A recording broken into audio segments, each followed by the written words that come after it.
All right, we're going to talk about that to start out with.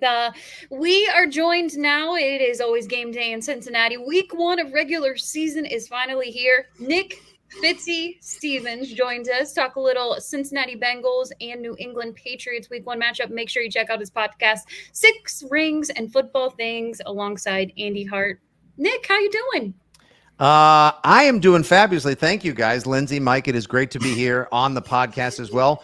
My football team, not so much. But you know what? That's okay, because we are currently paying the price for one of the most unheralded, unimaginable double dynastic runs in sports history. And, every now and again, like one of my buddy's mom said, like, there are no free lunches in this life. Well, we had a pretty damn good lunch that extended into a dinner and a nightcap, and then an overnight, and then a hell of a brunch. And now, the rebuild is underway. So my motto, Lindsay, steer into it. Just own it. We're not very good now. It's going to take a while to rebuild the empire, and that's okay. But you guys, hey, maybe you guys are back this year. I love the Bengals. And you know what? You talk about week 1, and I will just say this: over the last few years, the Cincinnati Bengals, they've started out slow. Obviously, first full training camp for Joe Burrow. He's had just crazy ones that he's had to deal with, just coming back from injuries, COVID year, all that fun stuff. And he finally got a full one in. But I think of week 1, and you look at this opponent with the New England Patriots, it's one you can't overlook on both sides of the ball. And when you look at this team, and obviously first-time head coach Bill Belichick is gone, they decide not to go with Drake May in week 1. What do you think offensively with this Patriots offense? What are you looking forward to? And really, for me, if I were to do anything against the Cincinnati Bengals defense and things that they've struggled with, is probably focus on running the ball. Okay, what am I looking forward to on Sunday? Waking up, because that's always a great way to start the day. The end of the game, the ice cold beer I'll have when I finish the post-game show, the Six Rings post-game show live on WEEI-FM. And most of all, what am I looking forward to? What am I hoping for? Overall, from the Patriots, I'm hoping that we see a team, because we've seen every website that covers sports and football, 33rd Team, Pro Football Talk, NFL.com, ESPN.com, et cetera, all come out with their playoff predictions, their division winners, their wildcard teams. Not a single publication across the country has given the Patriots a snowball's chance in hell of making the postseason or being anything more than one of the 3 to 5 worst teams in the league. Now, there's a very good chance that come next April, Roger Goodell will be saying, well, the first pick in the 2025 NFL draft, the New England Patriots do blank. There's probably a good chance that's going to happen. And that's fine. But so long as the Patriots this season figure out 3 things. 1, who wants to be a fighter on this team? Who wants to be a part of the solution, not the problem going forward? B, do they have their quarterback, just like you guys figured out years ago with Joe Burrow? And C, or 3, depending on which way you guys want to go, just like the same way you guys, picked up some weapons and developed talent around Joe Burrow. If the Patriots can find a couple receivers, tough it out, and shows the pride and poise of New England football, and we can figure out if Drake May's the quarterback, that'll make for a good season. And as far as Sunday goes, there's a very good chance the Bengals, maybe Joe Burrow, and I know the wrist is a big concern. I hate thinking that one of my favorite players that doesn't wear a Pats uniform is dinged up. And, Jamar Chase, will he or won't he? Is he going to sign? Won't they? Will Mike Brown finally offer him the money he deserves? T. Higgins, does he play pissed off because he wants to get that contract, or is he going to mail it in this season? I would love – everyone wants to see the Bengals succeed, but I think Sunday a best-case scenario for Pats fans is the Patriots – punch through the earth, drag the Bengals down to hell with them, turn it into a rock fight, and you're looking at like 2016, 23-17 type of like near the under, kind of like, ooh, that was a very physical game. Wow, glad Bengals fans would say like, glad we escaped that one with a win. Yeah, speaking of things that are similar between the Patriots and those early Joe Burrow Bengals, this offensive line on paper kind of looks a little bit like a disaster. At least left tackle. Yeah, right. Oh, I've built sandcastles at the beach on Cape Cod that have greater integrity than this Patriots offensive line. Come on now. Y'all, listen. So, I know y'all don't have to try to introduce that Queen City charm to me. We can be completely we have the Enron debacle of offensive lines. Like, it's bad. Well, when I saw Vidarian Lowe at left tackle, I was like, I feel like that might be a Lord of the Rings character. Right. We could play an entire game called like Middle Earth character or Patriots offensive lineman. But it feels like the way the Patriots make this competitive is what you said, bring it to a rock fight. They have to run the ball. Ramondre Stevenson's a good back. You want to list like the good players on the Patriots. That's one of their better players. And Michael Onwenu's a good offensive lineman, despite the rest of them not being very good. He's a big boy for sure. Yeah. Do you think there's a chance that are these guys, do they show up and can they move Bengals defensive line around a little bit, maybe create some running lanes, or do you not have a lot of hope for that? In the run game, I do, because I think they have enough size and strength. David Andrews, he's getting up there, but he still knows he's a crafty veteran, good center, one of the better centers in the league. The rookie right guard who they took in the 4th round, Layden Robinson out of Texas A&M. They've taught some of the guys on the offensive line in training camp said like they think he's the strongest player on the team. They've talked about like, there's strong and there's Layden Robinson strong. He's going to make mistakes. He's going to get whistled for penalties because he's a rookie, and they're all learning together on the fly. The tackle situation is bad. We're just going to be completely honest. Like we're at DEFCON 1 with the tackles right now. Onwenu's good, but he might be playing out of position. And the left tackle is a disaster. Like last year, the Patriots picked up an old Bengals cast-off, Riley Reef, and threw him into the volume play that we actually nicknamed on the Six Rings podcast, the Hobo Rumble. Like 10 stiffs enter. One of them is going to leave with the right tackle job. Turns out nobody was good enough, and it was a problem all year. Now they're doing the same thing on the left tackle position, which is a surprise that the Patriots acknowledged they needed playmakers. They acknowledged that they probably weren't going to be very good this year. They acknowledged they needed a quarterback, and they acknowledged they needed a tone change, fresh coat of paint, and a new head coach and a voice. But they haven't addressed the left tackle issue. Whereas Cincinnati, you got Burrow's leg all tore up, his rookie year, comes back stronger than ever, have tried to figure out the line. And I feel like this is the year Cincinnati gets the line figured out. You got our old pal Trent Brown at right tackle where he likes playing. And you may get the better Trent Brown this year because he's probably looking at this 1-year, $10 million deal with you all as a chance to secure or dupe someone into giving him one final big contract somewhere else. I love Orlando Brown. I think he's solid left tackle. And this kid that you guys drafted from, I think, Georgia, Amarius Mims. I know he's dinged up right now. But like that dude can do two things: block the sun and people. And like eventually this is all going to come together and a line is going to be a strength for you guys. And I'm envious of it right now. I mean, hell, I spent way too much time this offseason pining for your old pal Jonah Williams to come to Foxborough. They didn't even give him a sniff or a whiff. Look, we've been talking about offensive line in Cincinnati for about a decade right now. So we know how it really feels. And, just kind of flipping to the Bengals offensive line. I know you mentioned Trent Brown, and you're obviously familiar with his play. And I know how a lot of people feel about Trent Brown and, work ethic, him out there. Can he stay healthy? What are you going to get from him? Will they have to play Amarius at one point? What can Trent Brown offer on this offensive line compared to what they had in Jonah Williams last year? When motivated, when focused, and when not being a moody, mercurial Gen Z type, Trent Brown is a force of nature. On the 2018 Patriots offensive line, the last time that they started 5 guys, sorry to make everybody hungry, I'm starving. But when they started the same 5 guys all season long, they were able to pivot from the gameplay pass-centric offense to a power run game led by Trent Brown, Joe Tooney, who ultimately signed a big deal with Kansas City. And they bullied their way to a Super Bowl championship. When Trent Brown is motivated and focused and healthy, he's a dominant force.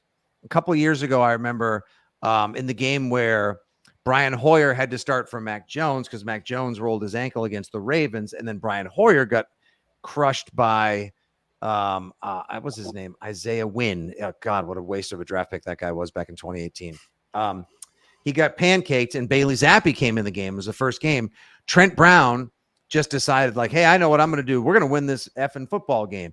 And he just kept shoving 2-3 guys out of the way at a time. He was getting up and flexing over people. When you get that kind of Trent Brown, watch out. Like, no one's getting past. Many people aren't getting past him. And when you run the ball his way, there's going to be a clear path for you, like a police escort or something like that. But when he's tuned out or doesn't care, he's a liability. Yeah, that's definitely going to be something to watch. I want to stay with the Bengals offense and then focus on the Patriots secondary right now. Jamar Chase, it really is leaning towards he is going to play for the Cincinnati Bengals after 2 practices. They'll have one more walkthrough on Friday. Contract extension to be determined. T. Higgins, he was on the injury report, limited with a hamstring injury, not supposed to be an issue. But when you think about these Bengals wide receivers, Jamar's out there, T's out there, Yoshi maybe as wide receiver number 3 against the Patriots secondary. What do you think about that matchup? You know, this will be a very telling season for the Patriots secondary. And I think it's a great first matchup. You know, they know all the tricks in the book, and it's a very small book from old pal Mike Gesicki at tight end.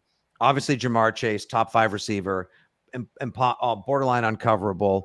And T. Higgins has come to Foxborough and eaten Patriots cornerbacks lunches before, like in the first half of that December Christmas Eve game in 2022 as well, where he just devoured John Jones and was unstoppable. And then it feels like the Bengals decided at halftime, like, time's this plane leave. I want to get home in time I got presents to wrap. I got nog to chug, and then let the Pats come all the way back and almost win that game.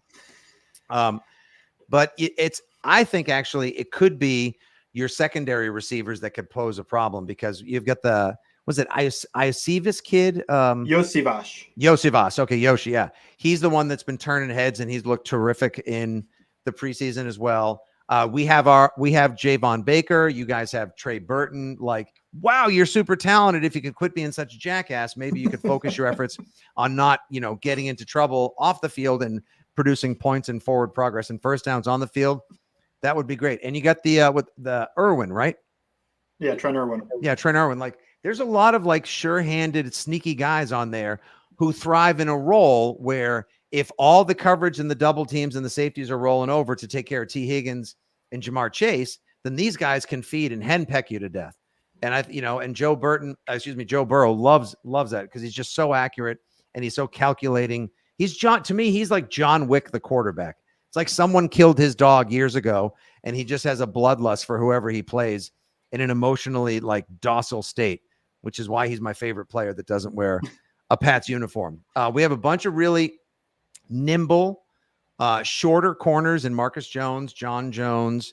And then there's a Christian Gonzalez kid. And this is going to be a huge year for him, because he played so well in the 3 1/4 games he played last year, coming out of the first round at University of Oregon. People have already anointed him the next Stephon Gilmore. But I have to keep trying to remind people on the air and on our podcast, like, folks, this is an extended rookie season for him. Devin McCourty, the 3-time Super Bowl champion safety, joined us on the pod recently and said, you have to look at this season as his rookie year. Like, that was just a taste. That was a snippet. He still needs to get his feet wet. He's got to go get burned by some of these guys. He's going to have some bad games. So everyone needs to not ready him for a bronze bust in a yellow jacket. And I think actually having to start the season out with a Jamar Chase who's playing himself into shape, or a focused, motivated T. Higgins would be great for Christian Gonzalez in the Pats secondary. Love Christian Gonzalez in that draft. I had the reaction that was the Vikings had when Jalen Reagor went over Justin Jefferson, when I saw Emmanuel Forbes go over Christian Gonzalez. I couldn't believe they did that. I was like, Emmanuel Forbes. Good the Lord, guy's 160 pounds, soaking wet with 2 phone books in his pocket. Like, he is so slight, he can disappear in the breezer between 2 thoughts. And they gifted. That's going to be a pick, I think, that the Commanders will regret for a while. But now we get to watch, Pats win that extra game on Christmas Eve last year, takes them out of the running for the second pick. The Jaden Daniels, Drake May one is going to be a fascinating one for us to watch over the next couple of years. I wanted to ask you guys, in liking the Bengals and like them being one of the teams that I really enjoy and kind of cheer for, since my roommate at college was from Cincinnati, and I've been to the Queen City a number of times and I love it dearly. I know last year the safety position was a huge problem because you guys lost your 2 starting safeties. Now what you bring in Geno Stone from Baltimore and Von Bell, is that being addressed? Is it better than what you had last year? Where's the Bengals secondary at? 100% better than last year. I mean, Von Bell was one of the two guys that left, so he's been able to slide right back in. Yeah. And yeah, Geno Stone, I don't think he's a Jesse Bates level player, but I do think that he looks like he always knows where he's supposed to be. You don't get 11 interceptions by being out of position. So some of it's luck, tips, overthrows, etc. But, he's got to be in position to make those plays. So I think he's a smart player that puts himself in the right position. And the main thing that defensive coordinators talked a lot about is that these guys communicate. They're veterans. And that was a big issue that they had with the young guys was they weren't communicating in the same way. The linebackers and corners didn't know when things were getting passed off to them or if they're getting picked up. So that should be a benefit, but hey, it all matters when it hits the field. I think that's when we'll really see if it's going to be an improvement, but I think it's a pretty good bet to say it'll at least be better. Yeah. And as far as like other elements or points of emphasis and interest with the Bengals that I think that Pats fans want to know about. One, I know you guys lose DJ Reader in the offseason. Huge, like pillar, building block. That's our Barmore, if you will. Now, he leaves, gets paid. Barmore, of course, on medical leave now on the non-football injured list with the blood clot issue. Has anyone shored that up for him? And then also, Lindsay, I don't know if you can speak to like the run game. Zach Moss for Mixon feels like going from, like premium brand to store brand of like an item. But I keep hearing good things about this Chase Brown guy. Yeah, when you look at the run game right now, I think a lot of Bengals fans just overall, I know they put the depth chart out. And even Zach Taylor's like, don't look into that. We'll see what's out there when it comes to the running back room. But I think it's still going to be maybe a 60-40 split. We'll see how it works. Maybe Zach Moss gets the first start. Then you have Chase Brown out there, different opportunities. What they're really looking for in their run game was to get explosive. That is something that they struggled with Joe Mixon. He was wonderful in Cincinnati, did a lot of great things, but it was something that you really didn't see with this offense last year. Joe Burrow said it in his first press conference going into the offseason. We need to get faster and explosive in the run game, and that's just something to balance out this offense. They're obviously always going to be a pass-first team, but they need to run the ball. You have to run the ball in the NFL, and they're really hoping to get that out of Chase Brown and Zach Moss. But we really didn't get to see that in preseason with the both of them on the field at the same time. So that's really to be determined on what that's going to look like in week one or even early parts of the season when it comes to the run game. And Mike, if you want to add any more with the run game. No, but I can add the other part. I don't think they replaced DJ Reader, to be honest. Like, I don't think they found a body type that's similar other than their third round pick that most people are saying was a reach on, and he's on short-term IR anyway. So that's why I'm saying it's not impossible that the Patriots turn this into a rock fight. If they can run the ball and you're confident that this offensive line at least can run block, I think that's the entire path, because if I'm looking at the Bengals, I'm getting heavy and trying to run the ball because you were the third worst run defense in the league last year and you lost your best run defender. Let's see if they can do it. So they added some guys, but when you talk about Sheldon Rankins, that's more of a pass rush specialist. You talk about Chris Jenkins, good run defender in college, but he's a rookie. So, and he's 300 pounds versus 330 pounds. So is he going to take double teams the same way? He didn't in the preseason. So we will see on that front, because that is my main concern with the team. Yeah, to me, if Jacoby Brissett, who's starting in front of May, because I think the Patriots don't want to Drake May definitely represents the more interesting option, the more exotic option, the more hopeful option, and the more dynamic option, because we saw arm angles, we saw accurate passes, we saw a quick ability to escape the pocket, both to the left, to the right, and then up the gut as well. Like, there were flashes of why the Patriots were so high on him, and they passed up on the very generous offer that the Giants offered to try to trade up to 3, because Brian Daboll thought he saw Josh Allen 2.0 and could get out from underneath the stink cloud that is Daniel Jones down with the Giants. But I think they're taking the slow, cautious approach, which is what Elliott Wolf and his dad did in Green Bay. So they're imbuing a little bit of that so he can watch and learn the game and also not get car wrecked or pancaked early on as they try to forge a line. If Jacoby Brissett throws 24 times or fewer in this game, that means the Patriots' run game and their will to fight nasty is working, and we'll have a close game, a rock fight. If he's slinging it 30 times or more, congratulations, and I hope you guys went to Fan Kings or Draft Duel and gut yourselves that Bengals in the over parlay, because you're going to be feeding Sunday night. Yeah, I agree with Mike, though. I mean, the Patriots' key to victory, when you look right now, it is just running the ball, keeping the Bengals offense on the sideline, and that that could help them. They struggle with starting off fast in week 1 and week 2. We've noticed it in the last 4 to 5 years. So we'll see what that looks like, even though Joe Burrow was able to get a full training camp in. So when I look at this game, I know a lot of people are like, oh, Cincinnati, they're going to take it. No problem. You can't overlook the New England Patriots. And that's just one way that I think that they can take advantage. You know, I got to tell you, honestly, this has been a ton of fun, and it's great getting some insight and perspective on how you guys feel about our team and where the Bengals sit right now, both in terms of the matchup on Sunday and all season long, because Bengals have one of the 5 easiest schedules, or so I've seen from Warren Sharp football. And usually those teams are the ones that sneak their way back into the playoffs. I think the Bengals will be a wild card team as well. And if they're not, don't hold me to it. Come on, it's just a podcast, people. But it's also nice, like, there's just been so much negativity surrounding the Patriots with Belichick leaving and Mayo coming in, and what are the Crafts doing, and why didn't they keep Judon, and why didn't they get the receiver or trade for Ayuk, and a million different things. That just to hear there's still a little bit of that mystique or the respect or that Patriots, that Super Bowl championship factor that in your mindset, like this has been like a refreshing trip to the spa for me, you guys. So I just want to thank you all. Well, we need a prediction from you, Mike, and I'll give one later in the podcast. But what do you think is going to happen? Okay, I was foolish enough on our preview portion on Six Rings to say, just to be the guy that I can either be held to it or mocked for it. I said Patriots 19, Bengals 17. That was if Jamar Chase doesn't play. If he does, Bengals win by 6. I agree with the low scoring. It's going to be a low offensive scoring type of game. Just that's what I'm feeling right now. Mike wants to see it. Mike wants burnt shadows out of the Patriots left on the field at Paycor Stadium Sunday. You'll have your blood, don't you worry. It could be. It starts slow. On paper, I see the way it could happen.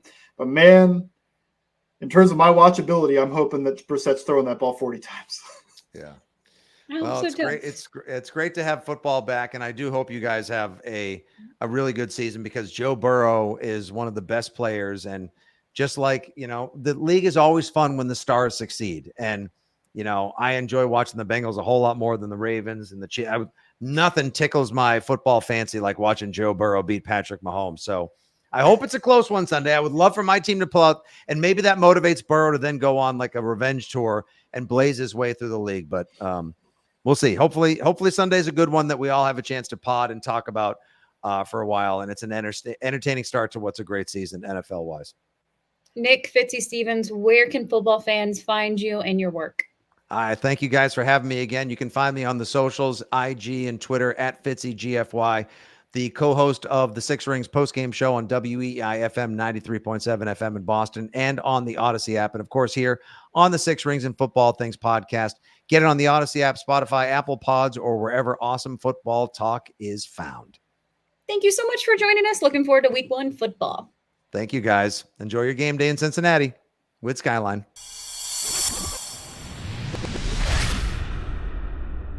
We are back on It's Always Game Day in Cincinnati. The latest from Bengals practice. Week 1 regular season is here, just a few days away before they kick off at Paycor Stadium and take on the New England Patriots. When it comes to news, I think everybody's paying attention.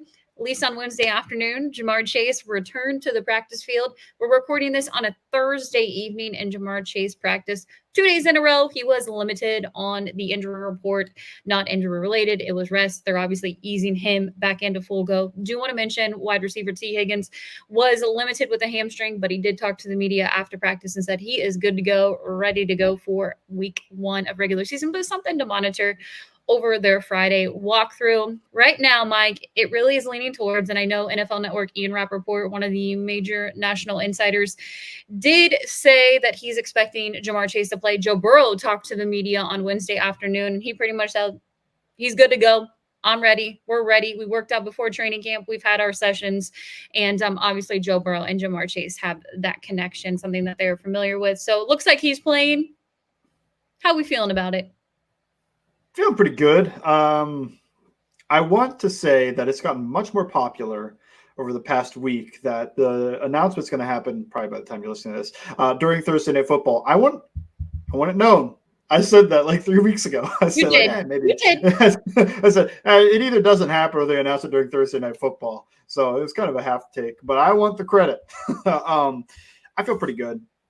I assume he's in shape. This matchup sneaky a little bit, but I don't think it's, like it's better than having him have to go there and you're not sure about his football shape, for instance, the Chiefs or the Ravens.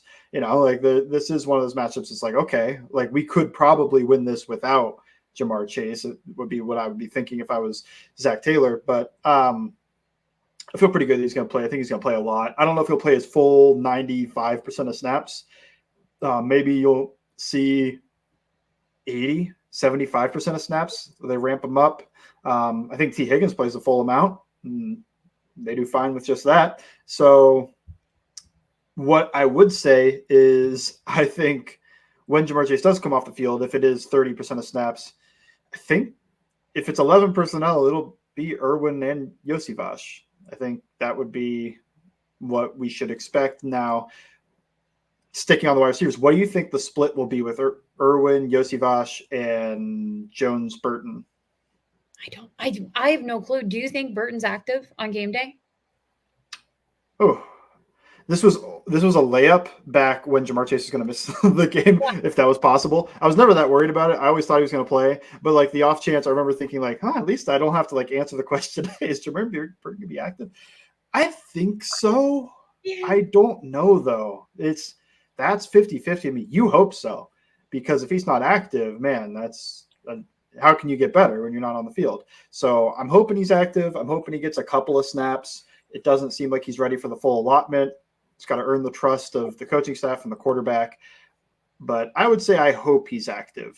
If I was guessing the snap count, though, I think I've become more of a Yosivash person. I think he's going to see 70-30 over Irwin, something like that. Yeah, I 100% agree with you. Listening to offensive coordinator Dan Pitcher talk to the media over the last few days, it really does sound like, obviously, Joe Burrow mentioned it on a podcast. It would be wide receiver 3, would be by committee with some of the guys that they have out there. But I'm really leaning towards Yoshi in that wide receiver 3 role. The good news is, and we are a Trenton Irwin podcast. He's a friend of the show. We do believe in Trenton Irwin. He has been able to step up in several games. I know a lot of people want to look at the AFC Championship game, but there were other games that they've had Trenton Irwin and they've been able to rely on him. Joe Burrow obviously has the confidence in him, so he's going to get the reps out there. But I lean towards where you're at with Jamar Chase. Probably not the 100% of the snaps. And I think if you're sitting at 70 and 80, and if you would have told us that on Monday, I think everybody would have said, sign me up for that. You ease him back in there in this week 1 matchup. You have other guys in your wide receiver room. Big opportunity for T. Higgins. I know I mentioned that hamstring injury, but he said he's feeling fine. So that's something to watch out for. The Charlie Jones question, I'm still not sure where we land on him, what the reps look like. Is he going to be a big part of the offense? Is it going to be more? All right, who plays more on offense, Charlie Jones or Jermaine Burton? Week 1? Yes. Yeah. Charlie Jones.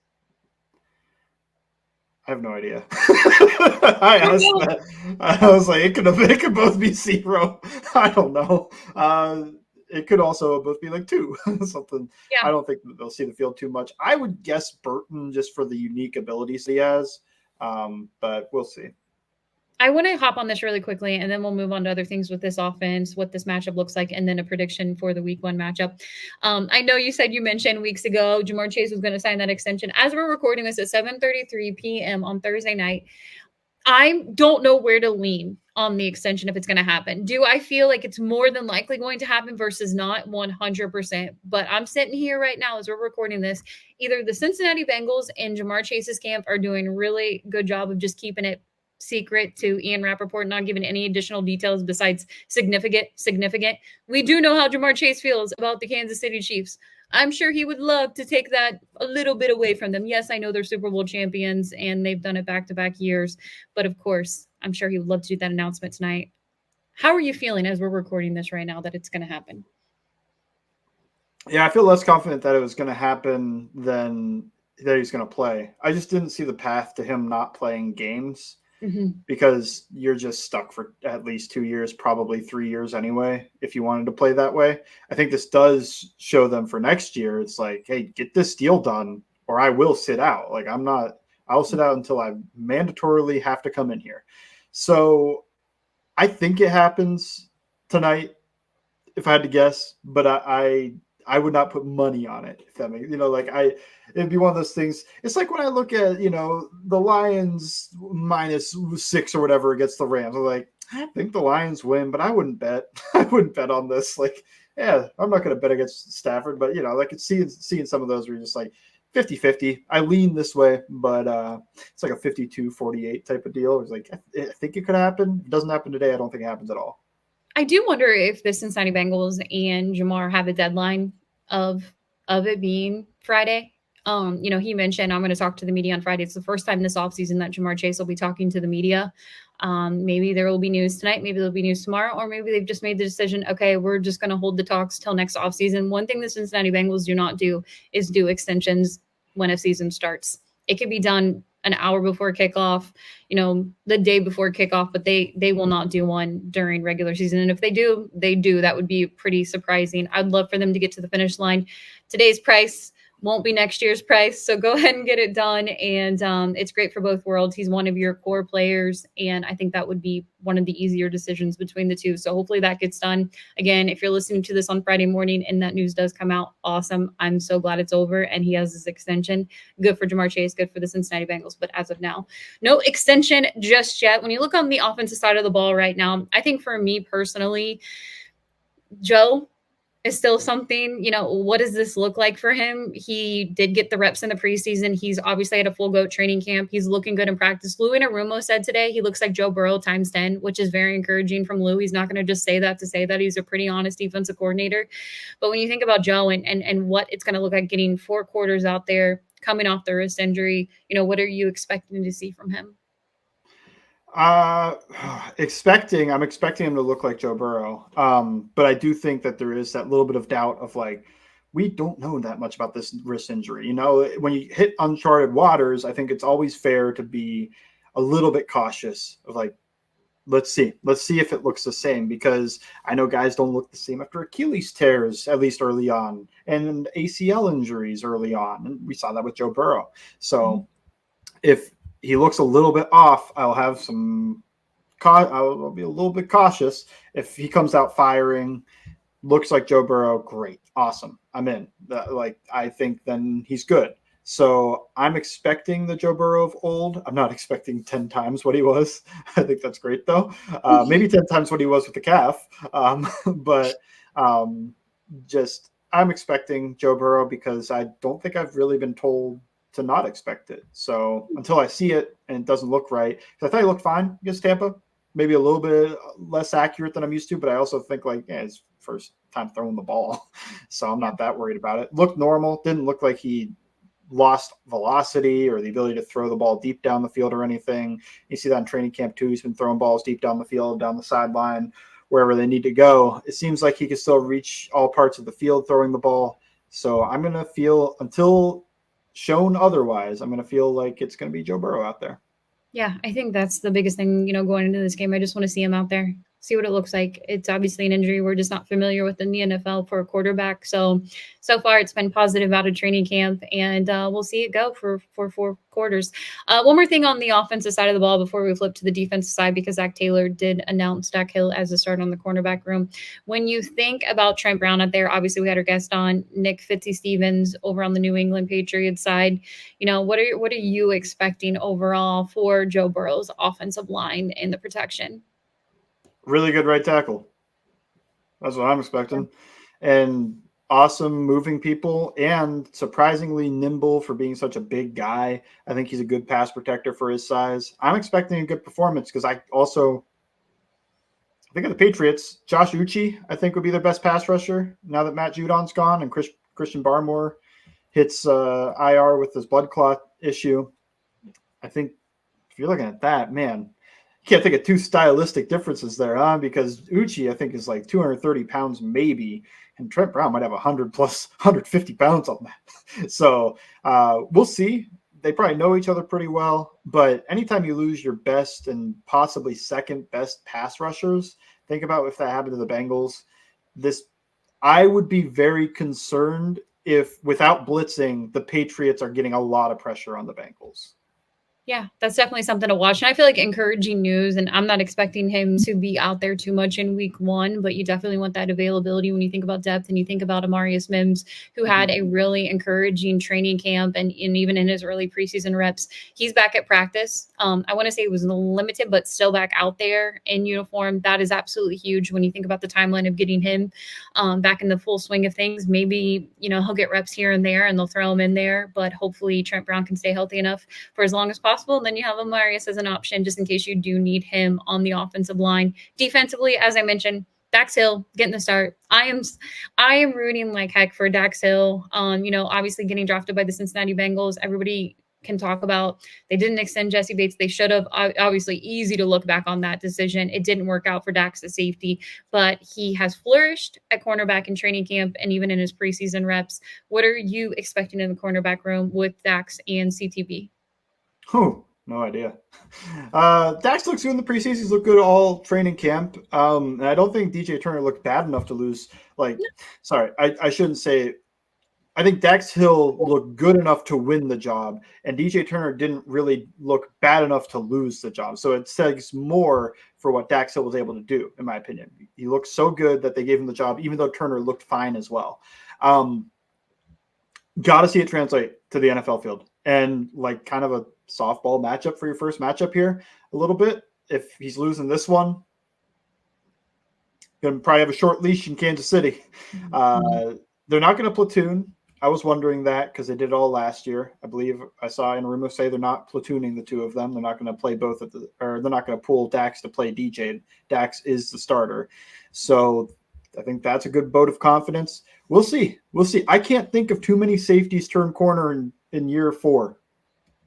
That's the one part of this. So I'm like, year 3? Yeah, year 3. Either way, yeah, I skipped ahead. Can't think of too many safeties that have turned corner in year 3. So this will be uncharted territory, but in a fun way. I think this is more fun than the Joe Burrow injury uncharted territory.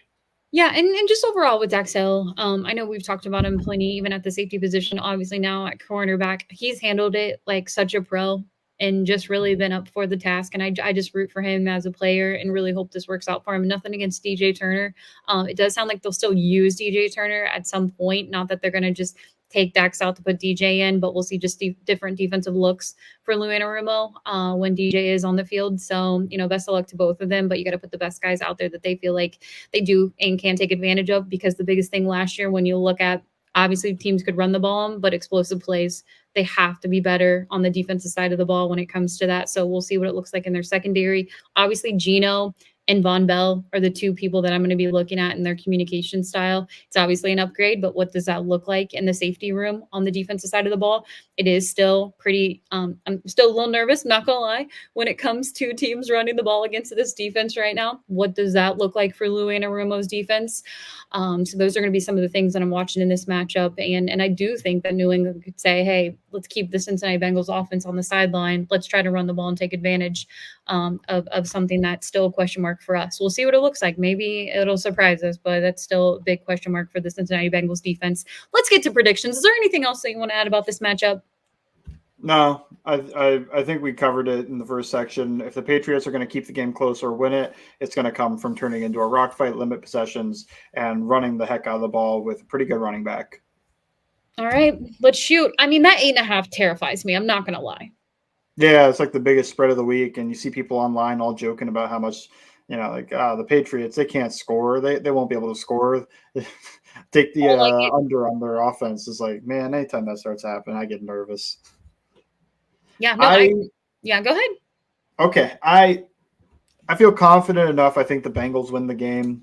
I think it ends up something like 24-17, where it's just enough that you feel okay, but you're not like shooting off the cannons and screaming everything's back. I think there'll be a little bit of that slow start stuff creep in there, just a little, not as much as it has before. And it'll probably be fourth quarter and fans are watching the TV like, oh my God, they're not going to blow this, are they? Because that's where I see myself a little bit of like, come on, you're only up 3. It's the Patriots. Come on. And then they're able to pull it out and win by a full touchdown. All right. Okay. I'm going 2010. I think it's going to be pretty, and maybe that 3 points from the Cincinnati Bengals, it comes in the fourth quarter or something like that. And Evan McPherson kicks a 60-yarder. We'll see what that looks like. But for me, it's week one. And yes, Joe Burrow was able to get a full training camp out there, but I am not overlooking the New England Patriots. There's question marks on their end. You can look at their offensive line, and I hope Trey Hendrickson feast on that offensive line. That would be amazing in week one. But for me, I'm just looking at this matchup of something that I've noticed from the Cincinnati Bengals over the last 4 to 5 years is they're just slow. They're slow at getting a start. And yes, the starters did take some reps in that first preseason game, number one. And then you saw a few of the other second and third teamers. But for me personally, I've got to see it to believe it, to get away from that slow start. So I think it's going to be a little bit of a close game. But it's week one in the NFL. Anything is possible. We'll see what it looks like for them. I do think the Cincinnati Bengals are going to start 1-0. Obviously, a huge matchup in week two with the Kansas City Chiefs, but there's still going to be some things that they're going to have to iron out. We'll see what it looks like. I believe in this team. I think it's one of the best teams in the AFC. I think they can win the AFC North. But yeah, just get through week one and you know, let's see Joe Burrow. That's my biggest thing right now. See Joe Burrow out there. Yep. Both predicting a pretty decent win. Yeah, Just get that win. Just get 1-0, man. It's 1 week at a time. Get 1-0. You focus to week two and take advantage of a start. Outside of Kansas City, I truly do think the Cincinnati Bengals could get off to a really good start in regular season. We'll see what week one looks like, but they could take advantage of that. And something that, you know, they haven't been able to do in past years. And maybe that's more pointing towards Joe Burrow wasn't able to get a full training camp, and this is his first one, and it looks a little different. He says he feels good going into this since his rookie year. So I do think that that's huge for him. So we'll see with this offense. I think it's absolutely huge that Ja'Marr Chase is going to be out there. I know a lot of people are saying, oh, Ja'Marr Chase, he doesn't have to play. They can still win this game. You know, maybe they could, but I do feel my confidence a little bit higher when one of the top wide receivers is on this offensive on the field, and you want Ja'Marr out there. You don't want to, and I know it worked out for the Kansas City Chiefs. Chris Jones set out week one against the Lions last year, and then he gets paid, and then they won the Super Bowl. So it worked out for them. I just didn't want to deal with that. I didn't want to deal with that going into week two with the Kansas City Chiefs. You're getting Ja'Marr Chase back out there. I do think he's tried to stay in football shape. You know, there were reports in the locker room that he would come in when the media was in there, and he had his gloves in his hand and his cleats, so he was probably getting work in the bubble. So I truly do believe that, and Ja'Marr has worked out all off season, and he's just one of the best in the NFL. So I'm happy he's back out there, and we'll see what it looks like if the Cincinnati Bengals find a way to get him extended before kickoff on Sunday. Yep, hoping to see it. Mike, what's going to be up on all Bengals? I'm going to do a little bit of a preview of like what's matchups to watch for. We talked a bit about them, but we're going to do that, and then back to the regularly scheduled programming, possibly immediate post-game reaction, and then weekly film articles. Yeah, we'll be back after the Cincinnati Bengals home opener against the New England Patriots on Sunday night with a quick recap on what happened on week one. Thank you as always for listening too. It's always game day in Cincinnati.